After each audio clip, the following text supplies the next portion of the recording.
Avec un commerce intra-africain d'environ 15% contre 54% dans la zone de libre-échange d'Amérique du Nord et 60% en Asie, les marchés africains restent très peu intégrés selon la Banque africaine de développement. C'est dans cette optique que la BAD annonce la création des zones spéciales de transformation agro-industrielle alors que l'Afrique possède un avantage comparatif absolu sur les produits alimentaires comparés aux autres continents. Ainsi, la BAD, en association avec ses partenaires bilatéraux et multilatéraux, ont déboursé 1,5 milliard de dollars pour l'établissement de 25 zones spéciales de transformation agro-industrielle dans 11 pays africains. Particulièrement heureux et très honoré de la présence parmi nous de vos excellences, chefs d'État et de gouvernement.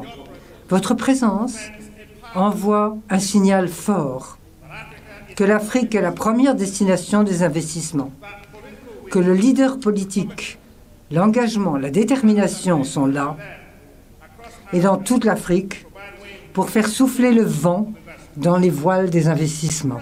Selon l'institution multilatérale, plusieurs gouvernements africains ne collaborent pas assez avec le secteur privé pour le développement et l'amélioration des infrastructures régionales ni pour l'amélioration des politiques relatives aux industries adaptées aux capacités qui pourraient booster cette intégration. Pour Oyebanji Oyelaran Oyenginka, conseiller spécial du président de la BAD pour l'industrialisation, il faut moderniser et changer les structures de pays africains pour accélérer la transformation agraire. Du point de vue développement, ces zones constituent une stratégie industrielle qui va accélérer la transformation agraire et modernisera les techniques agricoles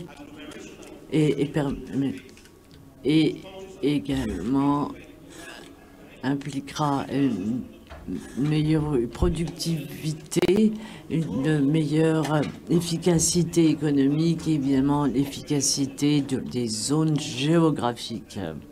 Si on a installé de très bonnes infrastructures dans la région. Les SAPZ également permettent de mobiliser des partenariats privés-publics, non seulement d'un point de vue financier, mais également concernant les compétences, les connaissances.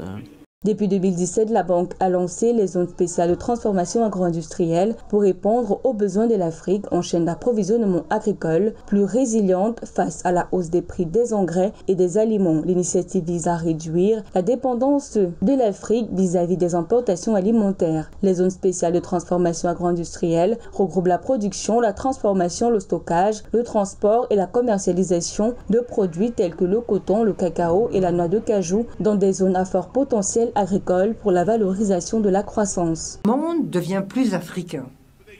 Avec une population de 477 millions de jeunes âgés de 15 à 25 ans, l'Afrique sera à la clé de l'approvisionnement en main-d'œuvre mondiale.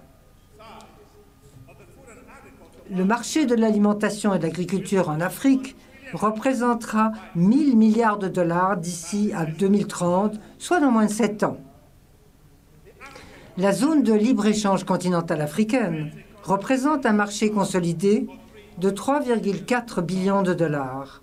Soulignant que la Banque africaine de développement s'est déjà engagée à hauteur de 853 millions de dollars pour développer plus de 2 douzaines de zones spéciales de transformation agro-industrielle dans 11 pays. Ces zones sont en cours de mise en œuvre en Côte d'Ivoire, en RDC, en Éthiopie, en Guinée, au Mali, à Madagascar, au Libéria, au Mozambique, au Nigeria, au Sénégal et au Togo.